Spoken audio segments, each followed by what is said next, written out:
So good morning guys. SSC CPO का है आज आपका सेट 13। सेट 12 का पार्ट 2 आपने आज सुबह 5 बजे देखा। अभी ये सेट 13 जो आप देख रहे हैं ये 8 बजे चल रही है वीडियो आपकी। अभी तक हम लोग इसके 12 सेट सोल्व करा चुके हैं आपको। यस, और धीरे धीरे हम लोग आगे बढ़ रहे हैं इसको लेकर के। आज ये सेट नंबर 13 है। कल हमने 12 सेट को 2 पार्ट्स में कराया था, पार्ट 1 पार्ट 2। ऐसा नहीं था कि सोच के आए थे घर से, लेकिन ये है कि थोड़ा सा सेट भी लेंथी होता जा रहा था और बताने की बात बहुत ज़्यादा थी उसके अंदर, तो इसलिए हमने ये निर्णय लिया जिसको 2 पार्ट में डिवाइड करेंगे। आज का जो पहला क्वेश्चन है वो है आपका, to send back a criminal or an unwanted person to the country of his or her origin. किसी व्यक्ति अपराधी को या किसी अनचाहे व्यक्ति को वापस भेज देना उसके देश में जहाँ का मूल निवासी है।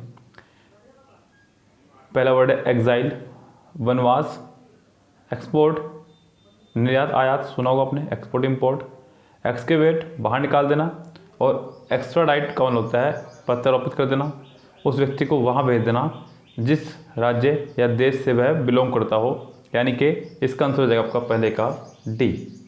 यस, इसका आंसर हो जाएगा आपका डी। चलते हैं नेक्स्ट पे। नेक्स्ट कह रहा है, नेक्स्ट भी आपकी वोकेबलरी बेस्ड ही है। सेकंड वर्ड है थ्रेटन। थ्रेटन का मतलब होता है धमकाना, डराना किसी को। हमें बताना इसका एंटोनियम्स। पहला वर्ड है कॉक्स, बहलाना या फुसलाना। क्रिटिसाइज आलोचना करना। कंपीट किसी को मात देना, कंपीट मतलब किसी को मात देना, और कमेंट मतलब किसी के ऊपर प्रशंसा करना एक तरह की। तो इसका आंसर हो जाएगा आपका पहला ही, कॉक्स, बहलाना या फुसलाना, सेकंड का आंसर। नेक्स्ट भी आपका वोकेबलरी बेस्ड ही है, एरिथमेटिक, यानी कि जिसे समझ पाना मुश्किल हो, पहली तरह से कह सकते हैं आप। Yes, arithmetic. इसकी जो ऑप्शन है उन्हें देखते हैं फटाफट से। आपको बताना है इसका पहली बात तो ये कि सिनोनिम बताना है। यस, ये भी ढंग से देख लिया करें, बिकॉज कई बार क्या होता है कि मैं भी लापरवाही कर जाता हूँ और मुझे याद नहीं रहता करना क्या है, बस अपने काम में फटाफट लग जाता हूँ। पहला वर्ड है आपका रेजुलेट। ये वर्ड बना आपका रेजुलेशन से, RESOLUTION, यानी कि रेजुलेशन इसी से बना है। एक और वर्ड होता है रिजोल्व। यस, दृढ़ निश्चय, रेजुलेशन, रेजुलेट यानी कि दृढ़। यस, क्या है, दृढ़। अगला है परगेटिव, पेट साफ करने वाली, कोई ऐसी दवाई जो पेट साफ करने वाली हो। उससे अगला है मिस्टीरियस, रहस्यमयी, क्या है, रहस्यमयी। और उससे अगला है इंक्विजिटिव, कुछ सीखने को उत्सुक, कुछ सीखने को उत्सुक। तो इसका आंसर हो जाएगा आपका सी, मिस्टीरियस, एरिथमेटिक का। यस, थर्ड का सी आंसर हो जाएगा। नेक्स्ट है आपका वोकेबलरी बेस्ड ही, सारी वोकेबलरी इन्होंने एक साथ दे दिया था लग रहा है इस बार। पहला वर्ड है रिकवर्ड। यस, रिकवर्ड का मतलब तो आपको पता ही है, धीरे धीरे को ठीक होने की स्थिति या कुछ गेन करना किसी चीज़ को। अगर आप ठीक हो रहे हैं तो आप अपना स्वास्थ्य गेन कर रहे हैं। यस, तो उसी से वर्ड बना आपका ये। वोकेबलरी में चलते हैं, बाकी के वर्ड क्या कह रहे हैं।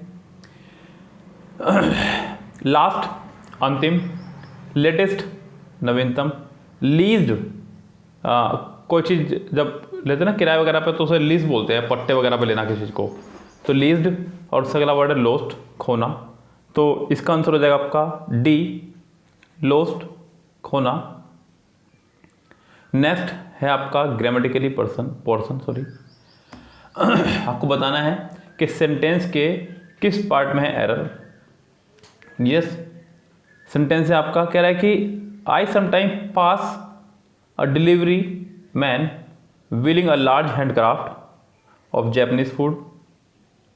ध्यान से देखिएगा, क्योंकि सेंटेंस बड़े होने पे बच्चे थोड़ा सा घबरा जाते हैं, लेकिन घबराना नहीं है। Yes, creating a world where everyone believes in their own authenticity. आपको बताना है कि कौन सा वर्ड इसके अंदर अंडरलाइन पार्ट में किस पार्ट में एरर है। सिर्फ अंडरलाइन पार्ट में बतानी है एरर, और किसी पार्ट को आपको नहीं देखना है। यस, तो creating a world, creating a world होता है निर्माण करना। यस, निर्माण किया।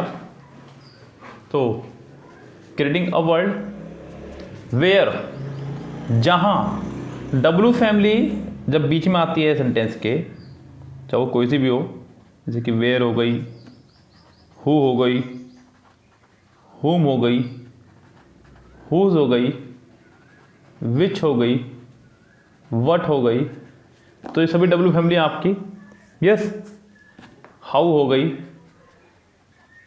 हाउ मच और हाउ मैनी। सेंटेंस के अगर बीच में ये हो, तो अगर ये स्टार्टिंग में हो तो इनका मीनिंग होता है क से। किससे? क से। कब, कौन, क्यों, कहाँ, किसने, किसको, कितना, कितने, ये सभी वर्ड के मीनिंग होंगे इनके। लेकिन जब ये बीच में हो तो इनके मीनिंग होते हैं ज से। किससे? ज से। जैसे कि वेयर मतलब जहाँ, वेयर मतलब जहाँ। हु माने जोन, हु माने जिसको, हुज माने जोन सा या फिर जिसका, विच माने जोन सी या जिसकी,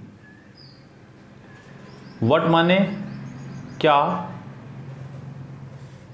हाउ माने जैसे, हाउ मच जितना, हाउ मैनी जितने। बस वट और वाई का मीनिंग नहीं चेंज होता। यस, ये वही रहेंगे। लेकिन जितने भी बाकी WH फैमिली वर्ड्स हैं, इन सभी के मीनिंग में आता है परिवर्तन। इनके मीनिंग होते हैं ज से। जैसे कि मैं वही हूँ जो आपको कल पार्टी में मिला था। I am the person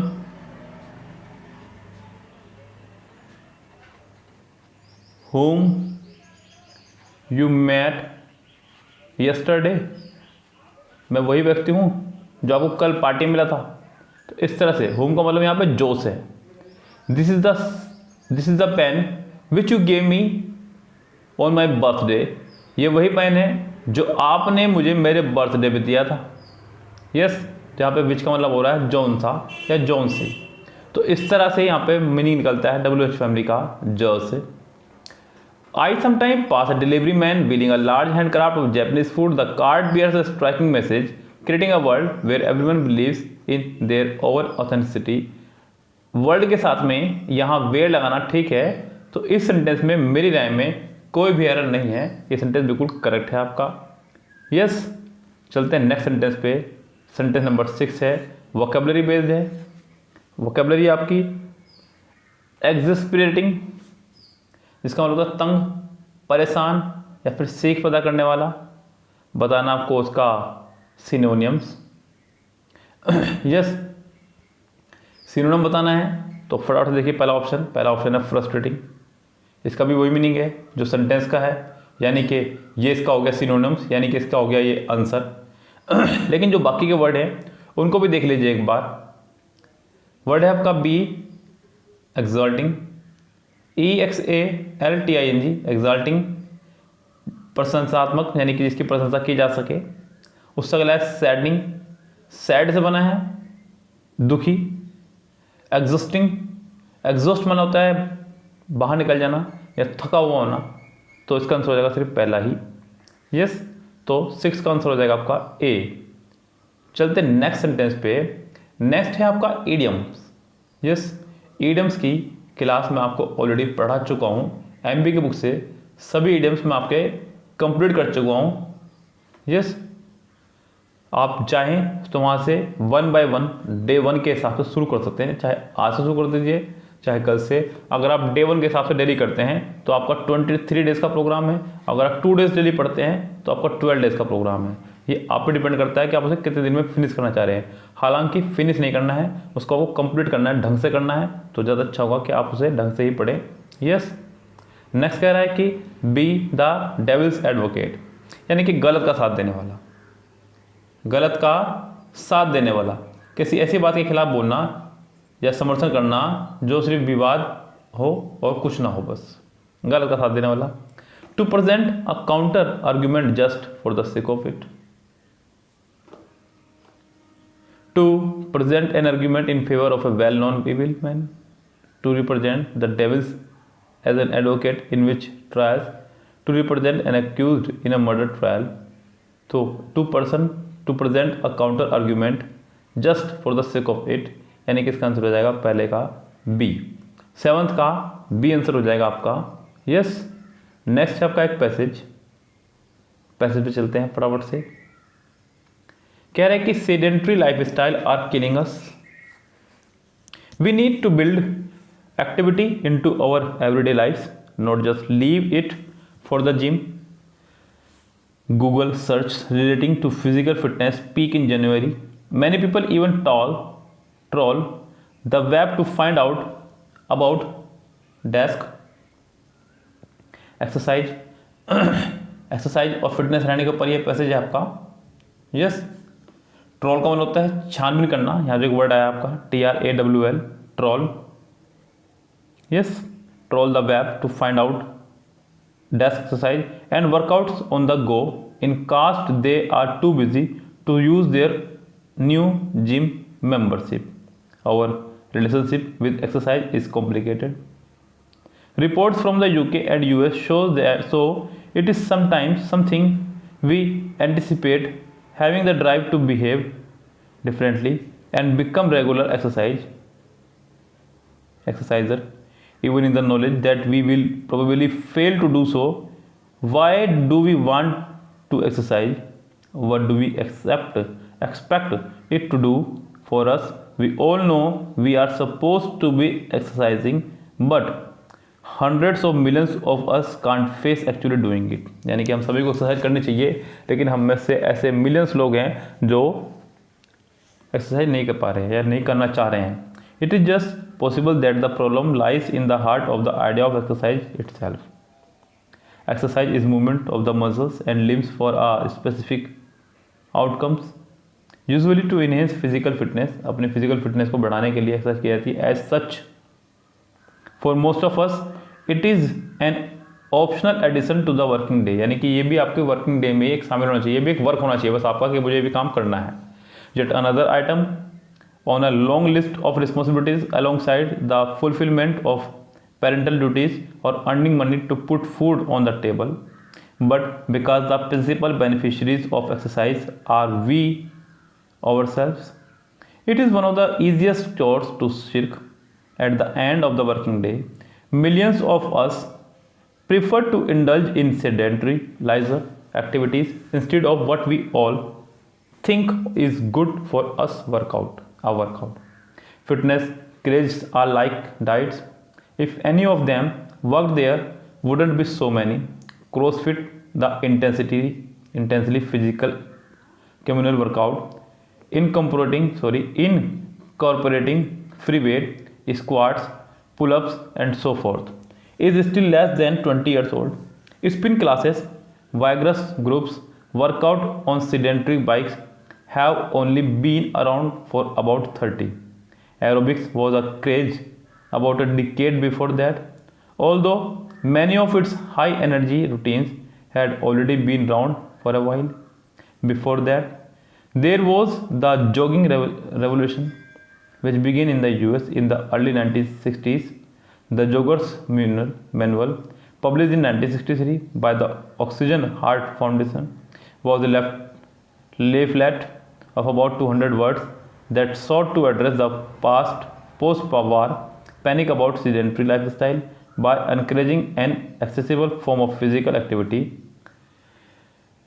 Explaining that jogging is a bit more than a walk, the jogging boom took a few years to get traction, hitting its stride in the mid of late 80s, but it remains one of the most popular forms of exercise now, also in groups.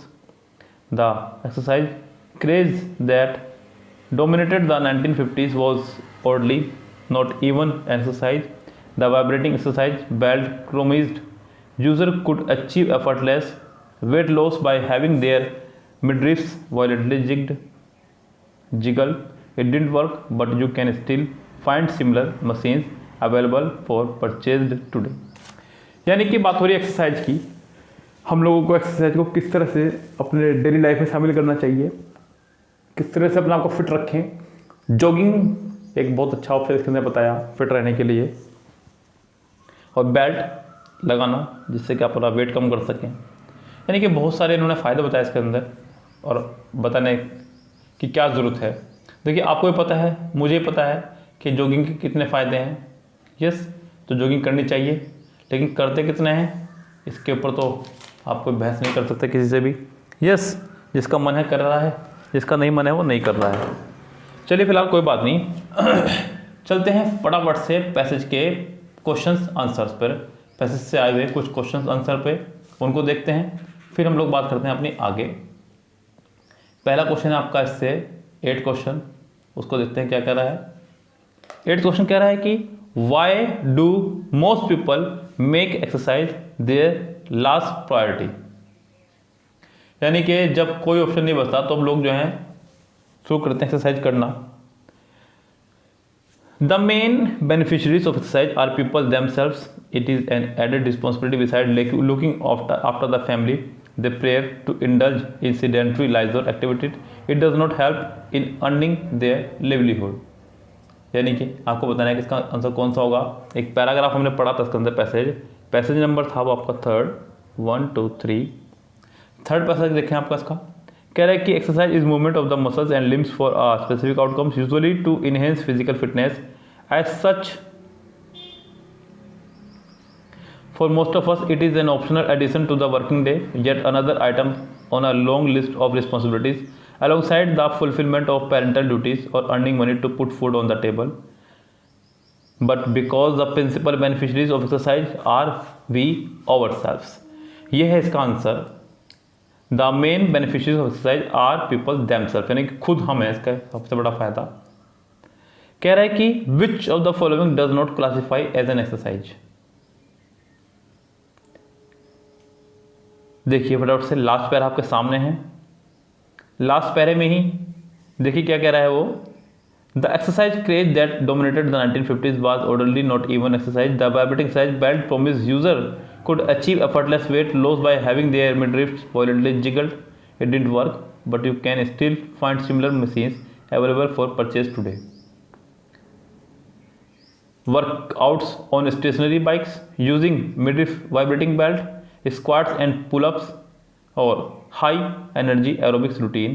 तो यहाँ पे belt का जिक्र हुआ है, यहाँ पर गौर करेंगे अगर आप इस पैराग्राफ में, पैराग्राफ दिख रहा है आपको, इसका आंसर हो जाएगा आपका B. Why do Google search, sentence number 10 देखिए। Why do people search related to physical fitness peak in January. देखिए अक्सर आपने भी देखा होगा जैसे ही जनवरी आती है हम लोग जो बच्चे प्रिपरेशन करने वाले हैं वो जो काम करने वाला है वो सोचता है कि इस साल तो मैं ये चीज़ हासिल कर रहूँगा, इस साल तो मुझे कार लेनी है, इस साल तो मुझे जॉब लेनी है। तो हम लोग कोई रेजोल्यूशन ले लेते हैं, निश्चय कर लेते हैं कि ये काम मुझे करना है। It is a common new year resolution. ये एक कॉमन न्यू ईयर रेजोल्यूशन है, सब लेते हैं भाई, सोचते हैं कि इस बार ऐसा कर देंगे, दुनिया बदल देंगे बस, लेकिन होता है नहीं होता, ये अलग बात है। The sentence exercise is movement of the muscles and limbs for a specific outcome usually to enhance physical fitness। 11 sentence क्या इसका आंसर हो सकता है। devalues एक्सरसाइज, डिफेंड एक्सरसाइज, बस जरूरत नहीं आगे बढ़ने की, आपका पहला ही आंसर हो जाएगा इसका, लेकिन देख लेते हैं पहले आगे। डिस्क्राइब एक्सरसाइज या डिफाइन एक्सरसाइज, जिन्हें इसका आंसर अभी फिट बैठ रहा है आपका डी, डिफाइंस एक्सरसाइज को डिफाइन करना। Which expression means the same as an intense widely shared enthusiasm for something especially or that is short-lived or craze। तो fade, phase, obsession, mania।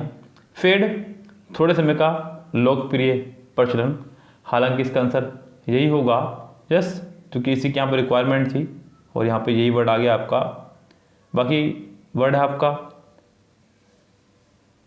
Phase, किसी चीज़ का कोई हिस्सा सामना करना। यस, और बाकी आपके ऑब्सेशन और मेनिया मतलब लत किस चीज़ की। तो ये तो आंसर इसके होने से रहे, तो इसका आंसर पहला ही हो जाएगा ए। अब चलते हैं फिर से 13 सेंटेंस पे।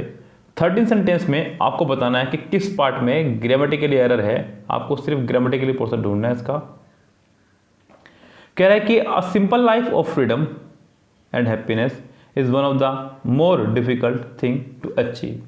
अगर आप गौर कर रहे हैं यहाँ पर दा भी लगा दिया और मोर भी लगा दिया, यानी कि दा के साथ में कंपैरेटिव डिग्री लगाने की कोशिश कर रहा है वो। जस्ट देखें यहाँ पे वन ऑफ द मोर, दा के साथ कंपैरेटिव डिग्री, ऐसी बात नहीं कि नहीं आ सकती, आ सकती है भाई, कोई दिक्कत नहीं है, लेकिन यहाँ वन ऑफ द के साथ में आप सुपरलेटिव डिग्री का इस्तेमाल करते हैं हमेशा। One of the most difficult thing to achieve, one of the के साथ में, वन ऑफ द के साथ हमेशा सुपरलेटिव डिग्री का इस्तेमाल किया जाता है, ध्यान रखें। तो इसका आंसर हो जाएगा आपका पहला, ऑप्शन में है शामिल। देखते हैं बाकी क्या कह रहे हैं ऑप्शंस। पहले में क्योंकि मोस्ट है, बाकी में one of the most difficulty things गलत हो गया, सी तो बाहर हो गया, डी बाहर हो गया, इसका आंसर पहला ही हो जाएगा। We really need to look at interventions who focus in long terms. यहाँ आपको गौर करना होगा सेंटेंस की परिभाषा पे। यस, उसने फोकस के लिए हु का इस्तेमाल किया, फोकस के लिए उसने हु का इस्तेमाल किया, जबकि हु एक पर्सन वाचक है, रिलेटिव प्रोनाउन हु और हुम व्यक्तियों के लिए लगता है। आपको यहाँ पे हु और हुम लगाने की अनुमति नहीं दी जाती है, यानी कि आपका सेंटेंस दिया हुआ गलत है। आपको हु की जगह चेंज करना होगा, हु भी नहीं आ सकता और हुम भी नहीं आ सकता, यानी कि पहला ऑप्शन भी गलत है और जो सेंटेंस दिया हुआ वो भी गलत है, यानी कि डी भी गलत हो जाएगा। अब आपको बचता सिर्फ दैट, आप हु की जगह दैट लगा सकते हैं। अब दैट के बाद फोकस आएगा या फोकसेस, तो दैट के बाद आएगा खाली फोकस, हालांकि फोकस दिया हुआ दोनों में, ऑन लॉन्ग टर्म और विद लॉन्ग टर्म। तो यहाँ पे आपको लगाना होगा ऑन लॉन्ग टर्म बस, और बाकी कोई मिस्टेक नहीं है। 14 का हो जाएगा आपका आंसर बी। नेक्स्ट देखिए, नेक्स्ट क्या कह रहा है, 15 सेंटेंस आपको बताना है कि किस पार्ट में एरर है। कह रहा है कि to be interested in the changing season is a happy state of mind than to be hopelessly in love with spring. To be interested in the changing season is a happy state of mind than. अगर आप गौर कर लोगे sentence में then आ रहा है, then आ रहा है तो कोई ना कोई कंपैरेटिव डिग्री वाला वर्ड आना चाहिए, और वो कंपैरेटिव डिग्री वाला वर्ड है आपका हैप्पी। हैप्पी को आपको बनाना होगा हैप्पियर स्टेट, जो फिट भी बैठ रहा है, is a happier state of mind than to be hopelessly in love with spring. यानी कि इसका आंसर हो जाएगा आपका पहला ही, क्योंकि आपको सिर्फ एरर बतानी है, ठीक करके नहीं दे रहा सेंटेंस बुकों को। इसका आंसर हो जाएगा आपका फर्स्ट आपका। चलते हैं नेक्स्ट सेंटेंस पे, सेंटेंस नंबर 16।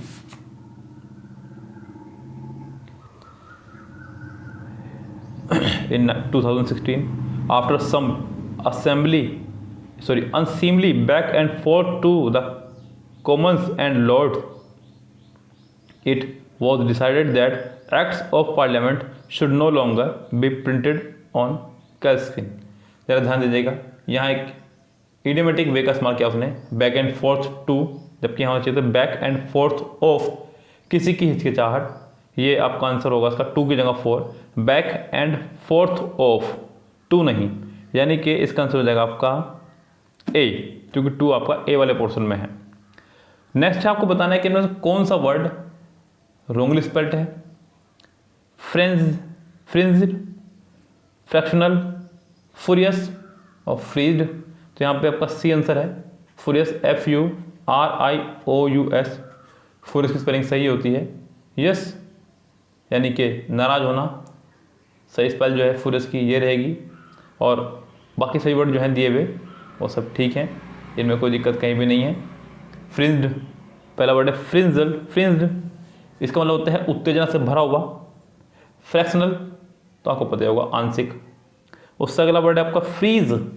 ये फ्रीज का मतलब होता है जमना, जो घर में होती है फ्रीज, हमारे रेफ्रिजरेटर बोल देते हैं जिसको। अगला है वन वर्ड से, कह रहे कि an arrangement of flowers that is usually given as a present. एक फ्लावर्स का अरेंजमेंट जहाँ पे फ्लावर्स लगे हों, उसका अरेंजमेंट जो कि दिया जाता है एज अ प्रेजेंट, तो वो होता है आपका बकेट, गुलदस्ता, BOUQUET, बकेट। बंच का मतलब समूह, रैथ का मतलब हार, क्लस्टर का मतलब फूलों का संग्रह। तो इसका आंसर हो जाएगा आपका ए, बकेट। 19 सेंटेंस देखिए, कह रहा है कि even on an overcast winters day.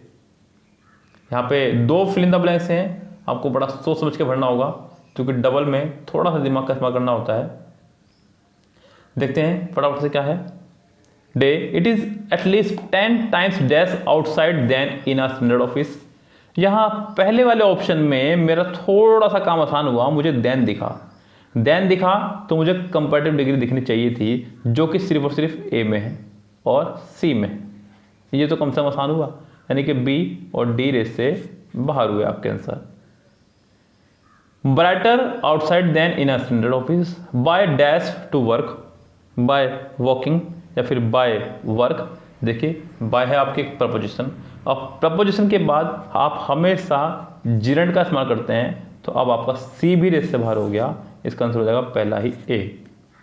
Select the wrongly spelled word, आपको बताना है कि इसमें से कौन सा वर्ड है जो रोंगली है। हालांकि साफ दिखाई दे रहा है मुझे तो वही एक्साइटमेंट की स्पेलिंग गलत दे रखी है उसने बी में, तो इसका आंसर बी ही हो जाएगा, एक्साइटमेंट, जो कि गलत दे रखा है उसने आपको। यस, बाकी जो ऑप्शन दिए हुए हैं उनको देखना चाहते तो देख लीजिए।